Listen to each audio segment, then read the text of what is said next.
Okay, welcome. Hello. We are glad that you came to join us on this lovely Sunday evening. If you recall, we are having a discussion about the amazing, what is this book called again? This amazing book called Seek Secrets to Profound Love. There we go. Yes. So, and this doctor, a free ebook that we just kind of fell in love with and want to have a discussion about. This is my bride, Corolla. This is Hi. our colleague, Diane McConnell, PhD, author and expert and just lovely human being all around.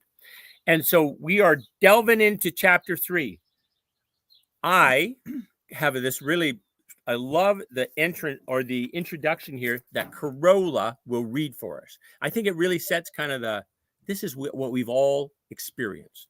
Corolla. All right, so I'll start with that. Your wound started when you were young, when others were unloving. The rejection, the abuse, the neglect, the abandonment, the engulfment. You might have physical wounds for what was done to you, but the deeper wounds are not physical. So you learn to move out of your body and into your head to avoid pain. And you learn to avoid the numb your feelings with sugar and other junk food, or with nicotine, alcohol, or drugs, or with TV or pornography or other addictions.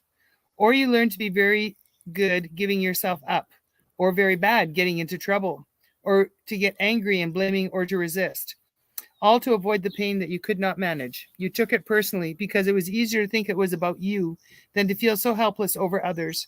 And you shamed yourself because you believed if you caused it, then you could find a way to control it, and you wouldn't have to feel the helplessness over the unbearable heartbreak of not being loved. So we're on chapter 3 now. And the next step in healing after willingness and opening to learning is to explore, with my help, your true soul self, your inner guidance, which is a spark of me that is within you, that often communicates with you through feelings, and to explore your ego-wounded self, the program part of you that contains your false beliefs. What do you think? Diane, did this chapter speak quite strong to you? Chapter 3? Exploring yourself. Yes. I mean, yeah, I thought it would. Yeah. What can I say? A general comment about the book is I really love the way that she creates this thread of connecting one piece to the next, which is, it's simplistic in a way, but the concepts are really complicated, but she's communicated them in such a way that you go, oh, well, that makes sense. Oh, yeah, that's pretty easy, right? Yeah, yeah. Well, I really like that. Yes. I even feel like it's kind of the same message over and over in different ways, really, right? Like, yeah, it is. And it's like a 6-step program, right? Yep. Yeah. So step 1, you think about it, and step 2, you like say you want help, you want it to be different, then be willing to do it. And now here's the first thing that you need to do is really look inward and think about what your belief system is about yourself. What are those stories in your head? I always talk about the story in your head. What's that story in your head? Because it's really likely a story that's providing the evidence that your ego or your cognitive mind is looking for to validate it, that doesn't want to be wrong. So it holds you hostage to a truth that's really not a truth. Right. I know recently I'd heard about. There's also a comment. Yes. So, who's that? Just 1 second. Okay, go ahead. Shoot. Oh, sorry. The comment's asking if you're Verna's brother. Oh, yes, Verna's brother. Yes. She was one of Catherine M. Martin, and she was one of Verna's best friends. Oh, yeah. Or Verna was one of her best friends. Yes. Yeah. So sad that my sister Verna, we lost her in COVID, and it was one of those, like, couldn't go see her before she passed. Like, so we saw her probably in about the last 3 months, December, and she passed in March. March. So yeah, very sad. Yes. Did you get on your train of thought again? I apologize. No, not yet, but it'll come back. Okay. So you were saying that it seems to be that she's kind of bringing the same theme back and back and back, correct? Mhm, I think so. And what is that theme to you? What do you perceive that to be? That, you know, there, as you were saying last week, Di, about that you took on the beliefs that you felt as a child when you were being mistreated, or you know, whatever trauma was happening to you. You as a child would have needed to believe that the adults in your life were good and kind, and that they loved you. So then it must be you who is in the, you know, who is wrong. And so those beliefs, as you grew up, you reestablish them every time something would happen to you. Like, oh, see, there's another. Your mind would say, oh, see, there's another evidence of that belief, or there's another evidence. Right? Yeah. There's a belief, so you're going to make it keep coming true, kind of a thing, right? Yeah. And the belief was formed not at a time when you were not like fully, you know, capable of kind of seeing whether that made sense or not, and you were just going to accept whatever that person, that caregiver, or that person in authority, like Di's example from last week with the horrendous music teacher. I could not, like, what kind of, like, that was, he was trying to inflict pain, right? He's just not, oh, I messed up. He was intentionally trying to hurt, it looked like to me, right? Well, maybe. I mean, it looks like that, but I feel like he also had ego was large and big, and his ego was telling him that he was a master of the music, and his choir was going to win, and his children were going to win, and I was compromising that for him. Yeah. So yeah, I don't think it was an act towards me I mean, I wouldn't have figured that out at the time, but if I have a compassionate space for him now, and I look back, it was all about him. It wasn't about me. Yeah, and he really wanted that choir to be top notch, and I was compromising that for him. So get out.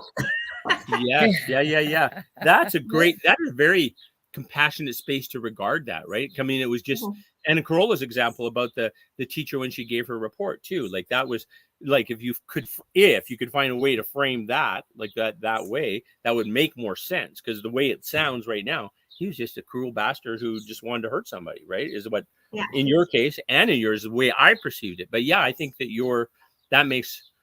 that's a much more compassionate way to regard that experience, for sure. I think that the compassion should be held towards yourself more so. I mean, there should be some compassion, but like, I don't think the teacher that I had, obviously it wasn't about him looking good. No. So, you know, yours, I could totally see your guy, you know, he wants to have this awesome choir, and in his mind, somehow you're not cutting it, right? And so you're out, kind of thing. Yeah. But in the end, the compassion is you have to have for yourself. You know, I'm still worthy. I'm still valued, even though this person did that to me, right? Like, Corolla had, I think we talked about this last week. You had said about the what is it? The 4 Agreements, correct? Is that the book you had referenced? Yeah.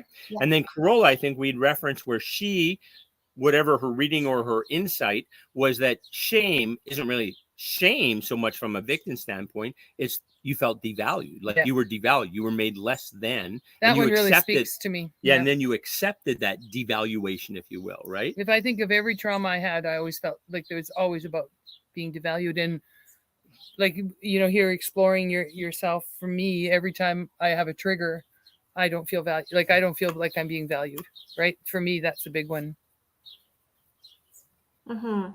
Yeah. So the big question, and I always, if I'm in a reflective place and I'm in an interaction with somebody and I'm feeling a little bit triggered, then the question I ask myself is, I wonder what's happened to them in their life that's created this experience, that's created the situation where they feel they need to behave in this way. And when I get curious about that, and I am able to be reflective about it, it's really helpful, because what typically I would do if I'm not in a reflective place, or I don't have that compassionate space, I take it personally, and then I make it about me. Yeah. That's the first that's the first default, is that I created this, or this is about me, or I've done something wrong, or they didn't like what I said, or I take responsibility for it. But Yeah. if you can be reflective and step back, take yourself out of the equation and ask that question, I wonder what's happened that for them that's created that this behavior that they feel they need to exhibit Right. right now. I sure know that I use that a lot. Like my mom had quite a lot of issues. She had quite a lot of trauma growing up, a lot of trauma. I think most of us could have maybe gone through one or two of the many traumas she had. And I think Mhm. for sure, for me with my mom and my dad being that compassionate towards, trying to understand them, help me understand, why they behaved the way they did, especially my mom.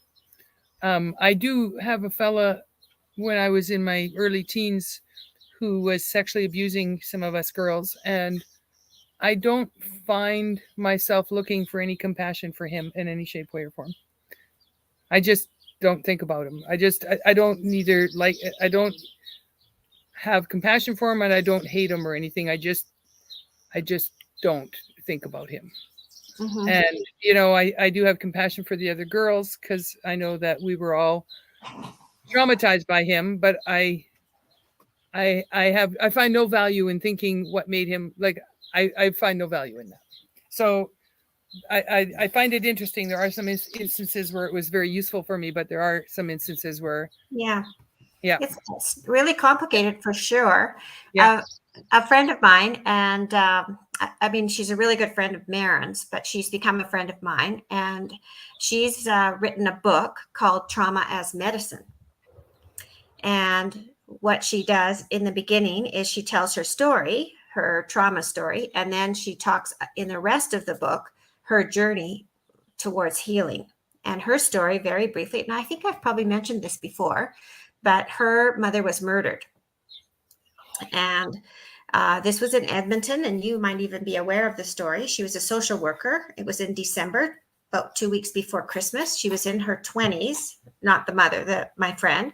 She was in her 20s, and her mom was on her way to work.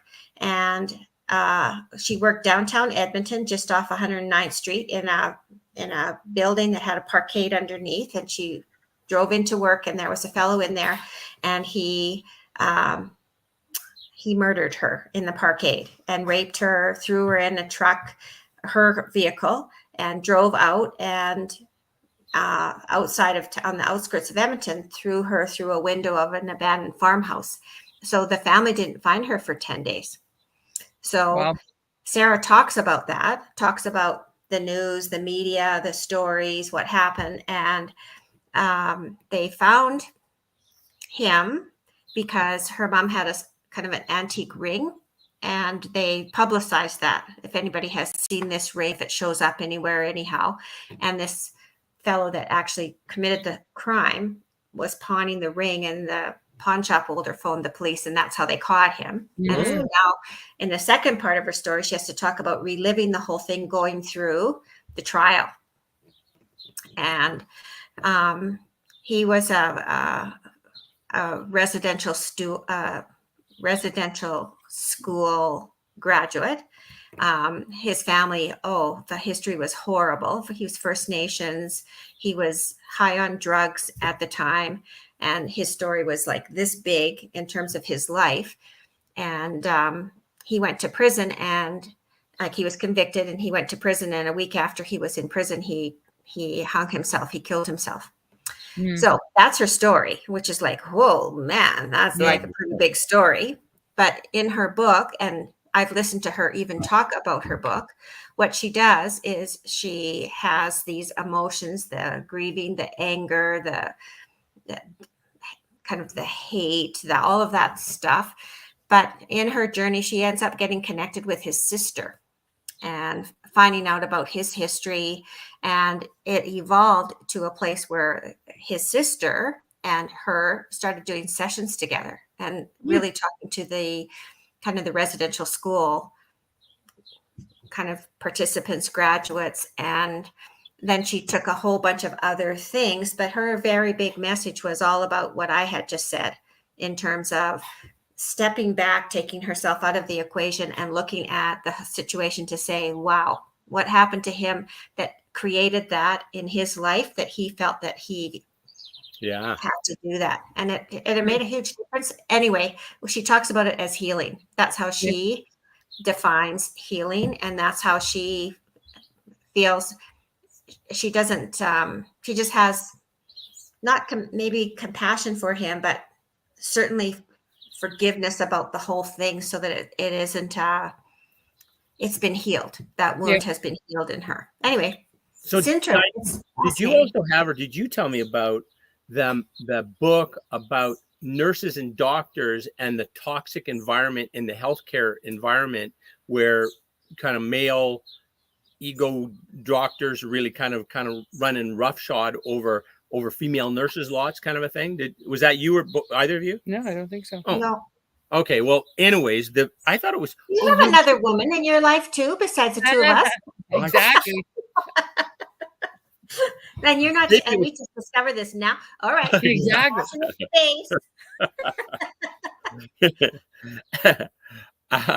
I think it was a Shivani thing, Oh, where somebody who treats you poorly, then you regard them as, they're sick. Like, don't, like, you just, okay, well, they're ill. It was Shivani. Shivani was okay. talking about, she had talked to a nurse and she was asking her how she was getting through COVID. And she said COVID wasn't so bad. You know, she understood because people were afraid and there was sickness and such. What she didn't understand was the doctors were always yelling at her. Right.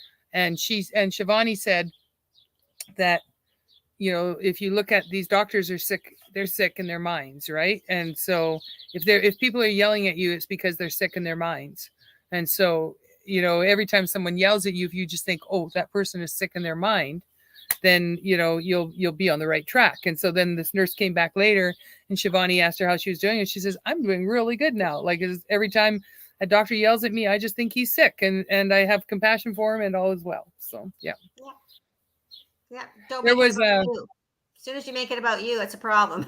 Yeah, that's right. Yeah. There was a shooting in Tabor here. I don't know. That's got to be 15 or 20 years ago, right? Yeah, 20 for sure. It was a school shooting, you know, sometime after Columbine. And the fella's son that was killed, he's a minister, and he immediately forgave the person and had all kinds of talks about forgiveness. And Yeah. His name is Dale, right? Yeah. That sounds right. Yep. Yeah, exactly. Yeah. I've heard him speak. Yeah. Oh, yeah. Yeah. Cool. Yeah. Yeah. And I worked with Kevin Cameron, was involved in that. He's a social worker, therapist, and his business evolved in violence threat risk assessment, VTRIS. Yeah. Yeah. And my school division was one of the first in Alberta to work with him as he was piloting it and working on his materials and things like that. So I got to know him quite well. And he made that connection for me with this. Yes. Dad. Yeah. It's amazing, right? To have that type of compassion so quickly. Like, right. I could see maybe working on it, but it would be amazing to have that compassion right away. It's not easy. Because I know my first instinct is anybody hurt my daughter, my first instinct would be, okay, I'm going to go kill you now. Yeah. That's true.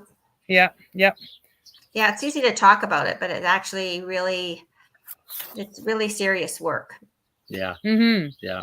It is it's I think it's amazing, like, for someone to be that forgiving that quickly. That's amazing. Yeah. It's a miracle. Yeah. So what are the parts from this chapter do we want to focus on?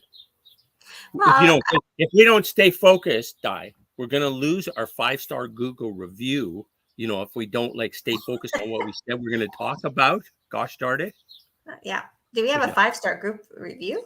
No, I don't think so. I don't even know if we have a way that a person could give us a Google review. But anyway.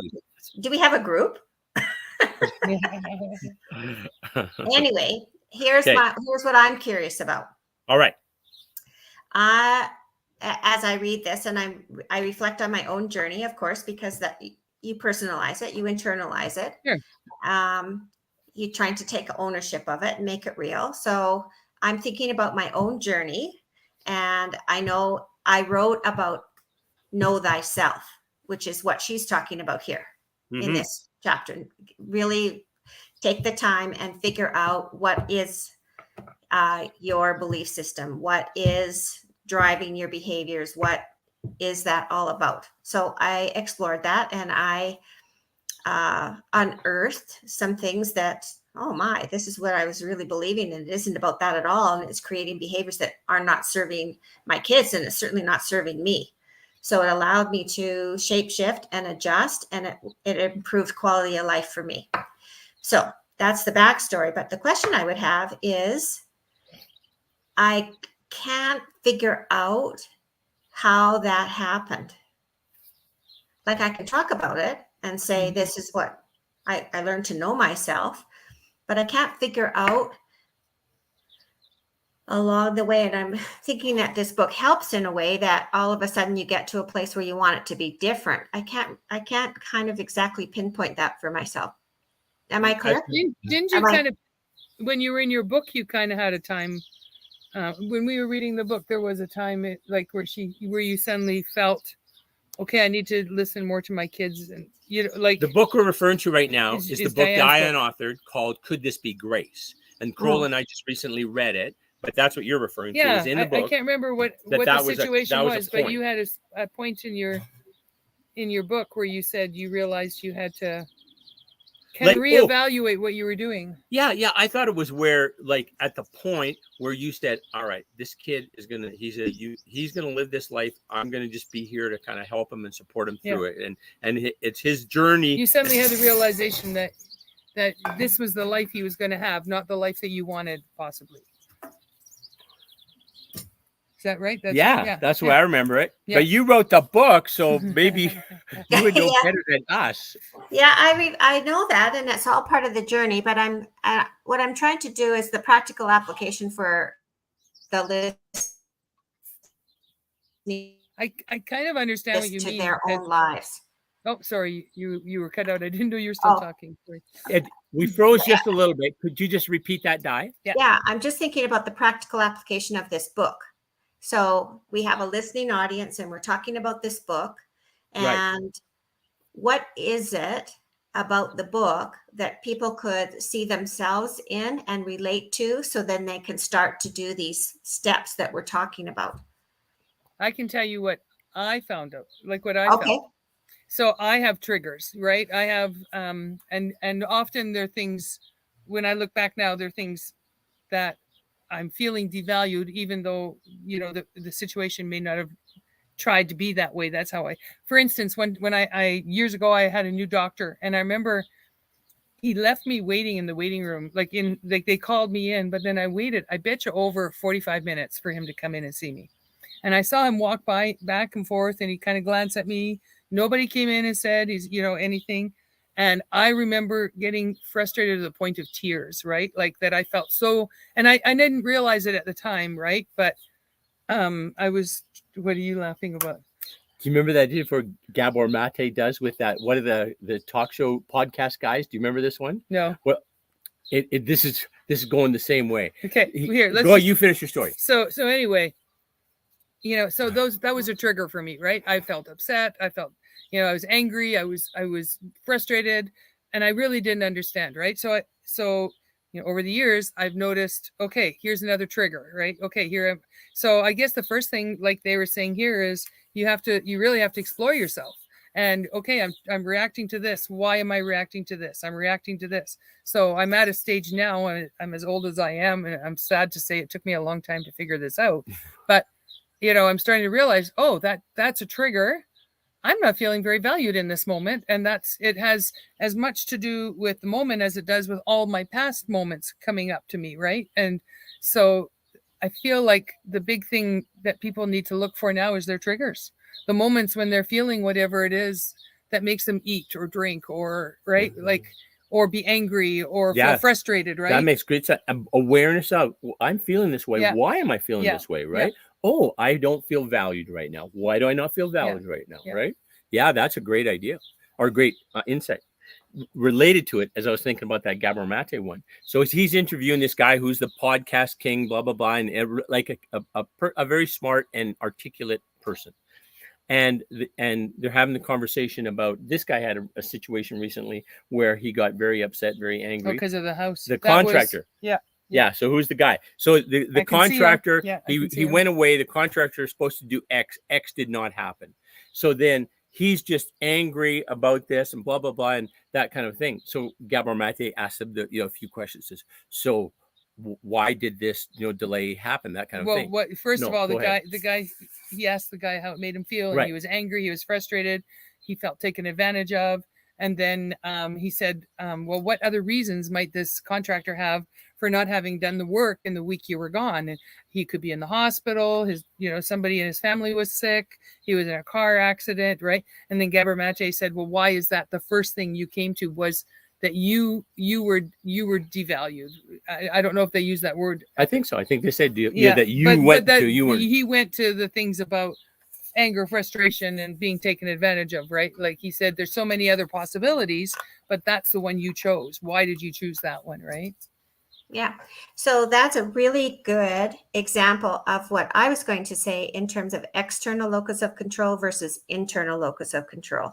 Mhm. So when the not the contractor, the employer of that contractor was feeling taken advantage of because the work wasn't done. Yeah. It's external locus of control when he's blaming it on the other guy. Right. Mhm. It's the other guy that's making me feel like this. Mhm. And in fact, if he was internal locus of control saying, this isn't about me, for whatever reason, this guy didn't do the work, and now I'm going to be curious and I'm going to explore what that's about. Right. But right. isn't it's not in our innate No. experience to just have that open of a reaction, right? Like like even when you're being triggered, you first get angry and then you realize why you're being triggered, right? It's not your first reaction, right? It's a very, very enlightened person who could go there. Like that would be the Buddha, in my opinion. Yeah.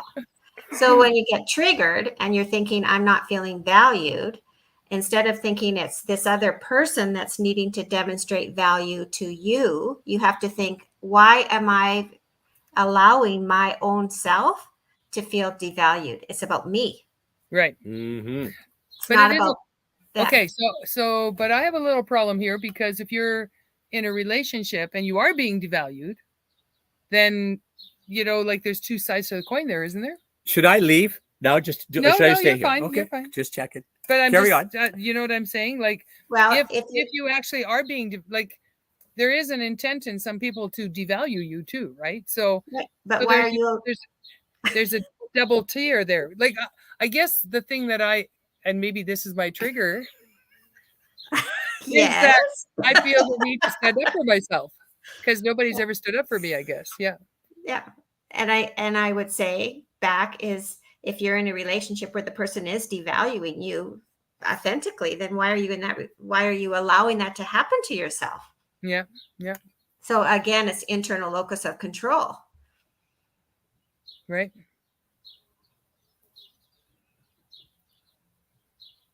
So now we know about triggers.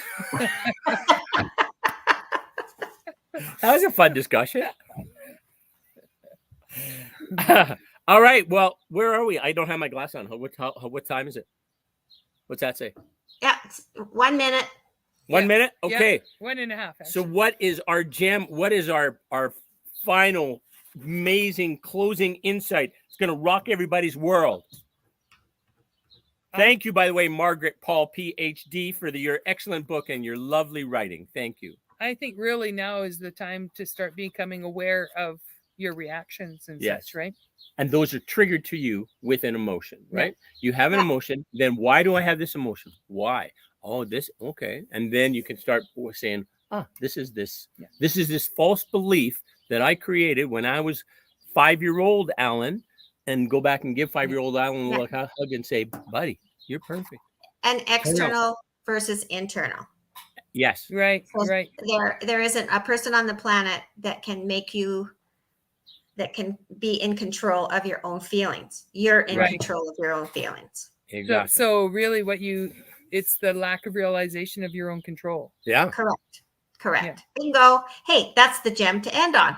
That is your choice. You could do it. All right. That sounds great. All right. Well, next week, when are we going to do this next week now? It's Sunday now. Well, So when, this week I am taking care of my mom in Edmonton. right. So, Okay. So do this you want tonight to, was our Tuesday night this week. So the it following was. week. okay. So not next week, the following week, we're going to get back on Tuesday nights at 7. In Perfect. case, our viewers are trying to keep track of, we're going to I know. Tuesday, then we'll Ping do a pong. Wednesday, then It's we'll summer. miss, and then we'll do a Ping Sunday. pong. Follow us. Just watch for us. Yeah, look for us. You'll find us. See Bye, ya. my loves. Thanks. Goodbye. What was that?